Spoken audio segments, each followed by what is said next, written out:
Beneath 45 meters of cramped steel, over 40 men shared air that turned sour if a single filter failed. Movies transformed these submarines into arenas for heroic brawls and instant showdowns. But reality meant weeks of silent dread, mechanical limits, and a survival rate that plummeted with every depth charge run. Why did Hollywood trade this truth for spectacle, and what is the real cost of believing those myths? Here's what the films never told you. Inside a submarine, personal space is measured in inches, not feet. The pressure hull of a World War II U-boat stretched just 45 meters from bow to stern, with much of that length crowded by machinery, batteries, and the bodies of over 40 men. Bunks doubled as benches, torpedo racks, or sometimes were not available at all. Crew members slept wherever they could find space. The air grew heavy as hours ticked by, every breath cycling through the same cramped volume. Without constant attention, carbon dioxide would build up, sapping energy and clouding minds. Carbon dioxide scrubbers, barrels packed with chemicals, filtered the air, but if even one failed, headaches and nausea swept through the crew. Veterans described the air as greasy, thick with diesel fumes, sweat, and the sour tang of machinery oil. Survival depended on a delicate routine. Submarines ran on batteries while submerged, creeping through the dark at a few knots to conserve power and stay quiet. After a day or two, the batteries weakened and oxygen ran low. To recharge, the boat had to rise to periscope depth and raise the snorkel, an extendable tube barely wide enough for air and exhaust. This brought fresh oxygen in, but also made the sub vulnerable. Any enemy aircraft or patrol ship could spot the slender mast slicing the surface, turning a life-saving routine into a moment of fear. Every cycle was a gamble. Surface too long and risk detection. Stay under too long and risk suffocation. The tension rarely let up. In the words of one U-boat veteran, after 3 days, the air was so stale you could taste the metal. We prayed for the snorkel, even as we feared what waited above. Metal groaned as the first depth charges exploded nearby, rattling bolts loose and sending a shudder through the hull. The crew braced themselves, every instinct screaming to stay silent and still. In the control room, red lights flickered as dust drifted from the ceiling. Another explosion, closer this time, sent mugs and pencils skittering across the floor. The only sound between blasts was the hiss of strained breathing and the distant whine of machinery. For the men of U-96, this was a familiar nightmare, the relentless hunt by Allied destroyers above, each charge a roll of the dice. One veteran later described it as hours of hell, where the line between survival and oblivion grew razor thin with every detonation. The odds were grim. Nearly 8 out of every 10 U-boat crews would never return home. Each depth charge hammered that reality deeper. The pressure inside the boat mounted, not just from the sea, but from the knowledge that a single crack in the hull meant instant death. Paint peeled from the walls, rivets shook loose, and the lights sometimes flickered out altogether, leaving the crew in darkness broken only by the next concussive blast. Some men gripped their lucky charms or whispered prayers, while others focused on the routine, monitoring gauges, adjusting ballast, straining to hear through the cacophony. The minutes stretched, each heartbeat matching the rhythm of distant explosions. There was no way to fight back, only to endure. When the barrage finally ceased, the silence felt even heavier, filled with the knowledge that the next attack could come at any moment. On a ballistic missile submarine, launching a weapon is never a matter of a single command. The process begins with the arrival of an emergency action message called the EAM, delivered through secure channels. 2 officers, usually the captain and the executive officer, move through a checklist confirming the message's authenticity and decoding its contents. Each step is read aloud and verified, with both men required to agree before moving forward. This dual control system is designed to prevent mistakes or unauthorized actions at every stage. After authentication, the next step is the permissive action link, called PAL, a coded lock built into the missile system. Both officers insert their keys into separate panels, spaced far enough apart so no one person can turn both at once. Only when both keys are turned simultaneously does the system unlock, allowing the crew to proceed. Setting up the fire control solution, spinning up the gyros, and preparing the launch tubes all follow strict protocols, each requiring confirmation from multiple crew members. From the moment the EAM is received to the final turn of the keys, the entire launch sequence usually takes between 15 and 30 minutes. As one former SSBN officer put it, there's no room for drama or shortcuts. The system is built so that every action is deliberate. Every safeguard is checked and double-checked. In 1979, a routine naval exercise sent a coded alert to several U.S. ballistic missile submarines beneath the Atlantic. The message, garbled by a clerical error, mimicked the format of an emergency action message, the kind that would trigger a nuclear launch sequence. On board, the captain and executive officer moved quickly, each step governed by a checklist that demanded absolute precision. As the protocol required, both officers verified the code's authenticity. The numbers didn't match. Instead of panic, the crew followed procedure, cross-checking every detail against their orders. Within minutes, the alert was flagged as invalid, and the launch sequence was halted before it advanced past the initial stage. Official reports later confirmed that the system's layers of verification had worked exactly as intended. The bureaucracy that often seems slow in movies proved its worth, catching a false alarm before it became a disaster. One officer later reflected, "It wasn't drama, it was discipline. We trusted the process more than any single person." The incident became a quiet lesson across the fleet. In the real world, safeguards and checklists, not split-second heroics, keep disaster at bay. Submarines are often described as invisible predators, slipping through the ocean undetected. In reality, the laws of physics set hard limits on how quiet a submarine can be. The biggest challenge is cavitation, tiny bubbles that form and collapse around a spinning propeller once a certain speed is reached. For most modern nuclear submarines, that threshold is about 12 knots. Above this speed, the propeller creates a cloud of bubbles that bursts with a sharp, unmistakable noise. Even the most advanced quieting technology can't eliminate this problem. Anechoic coatings, rubber tiles glued to the hull, help absorb some sound, but they add weight and require constant maintenance. Pump jet propulsors, now standard on submarines like the Virginia class, reduce blade noise but don't make a boat silent. At low speeds, a well-designed sub blends into the ocean's background noise, but the moment it accelerates, the ocean becomes an amplifier. Sonar operators can pick up cavitation spikes from dozens of kilometers away. Movies often show submarines vanishing with a flick of a switch, but in the real world, every knot over the limit turns stealth into a liability. The myth of the truly silent sub doesn't hold up under the cold facts of underwater acoustics. Sound moves through water in ways that surprise even experienced sailors. Temperature, pressure, and salt levels all shape how fast a sonar ping can travel and whether it reaches its target at all.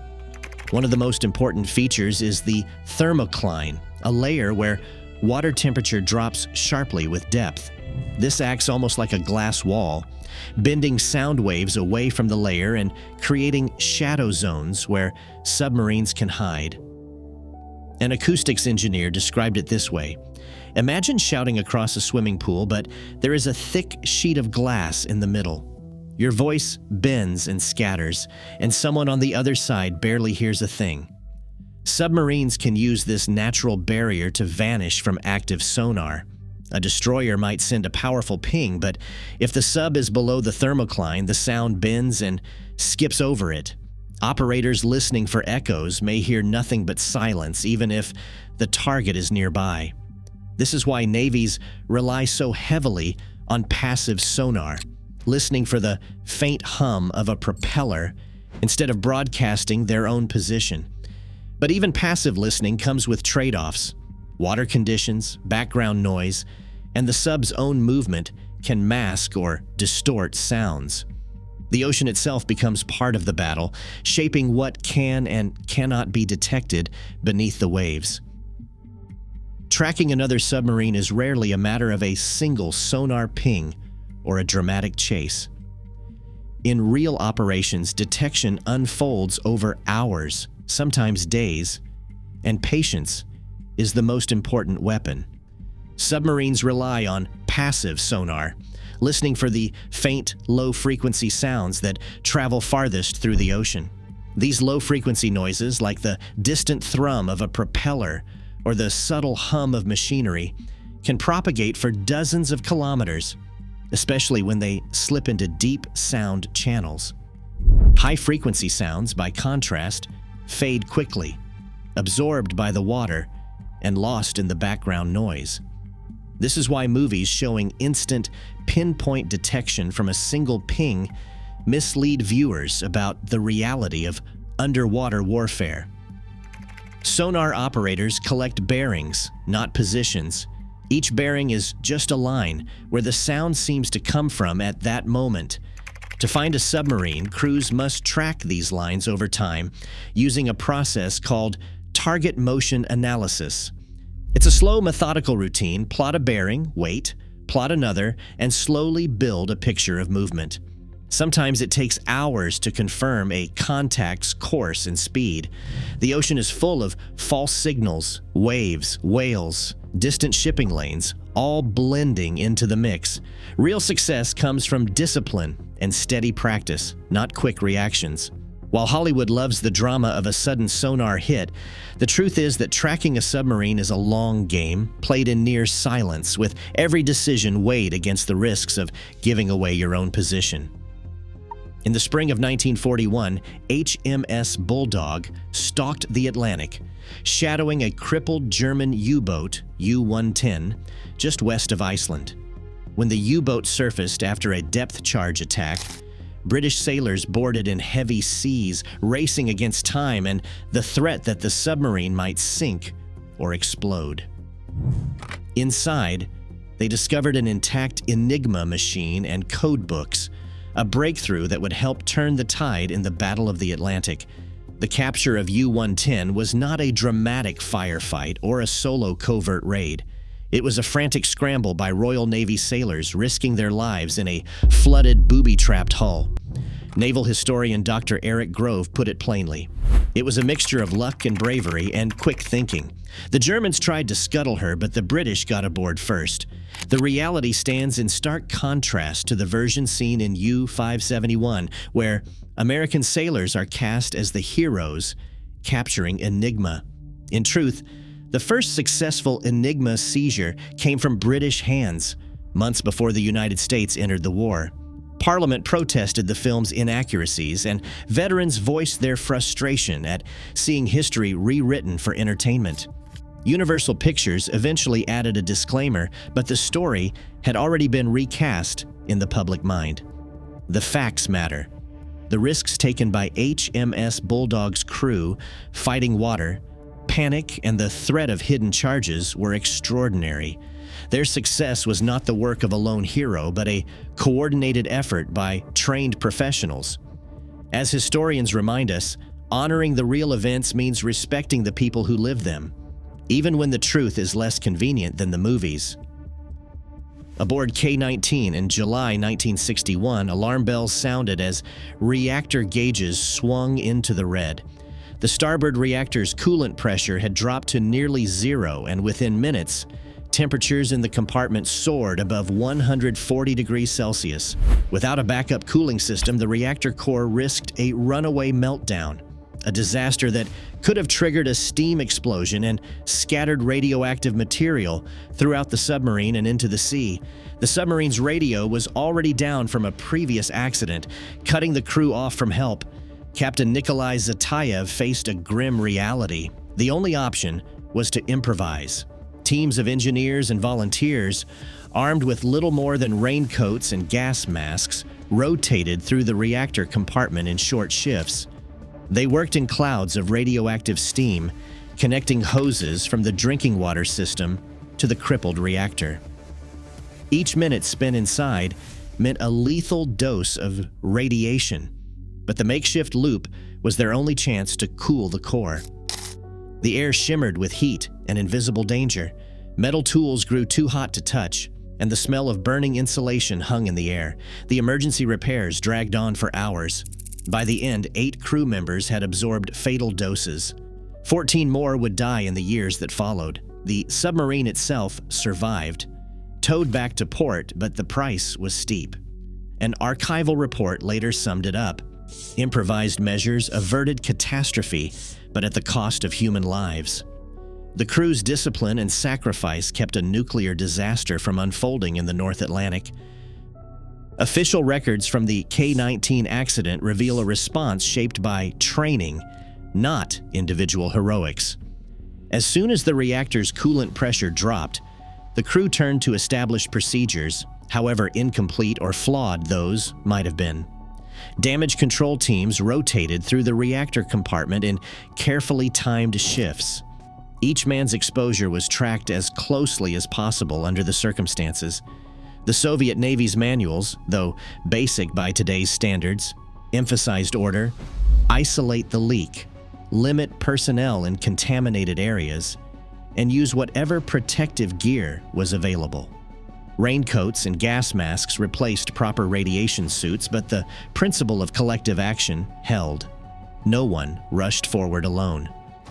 Every step was logged, every task assigned by the senior engineer or the captain himself. Secrecy was as much a part of the response as the technical work. The crew received explicit instructions not to discuss the incident, even among themselves. Reports destined for higher command omitted details that could reveal the extent of the radiation release or the improvisation required to save the submarine. One internal summary, declassified decades later, stated simply, "Measures were taken according to protocol.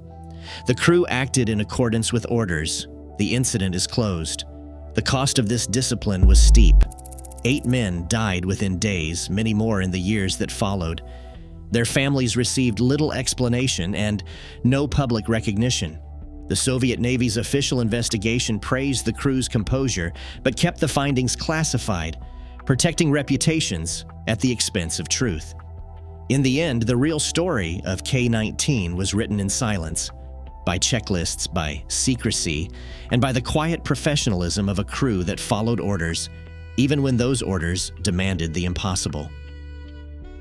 Today, submarine crews operate in shadows deeper than most films dare to show.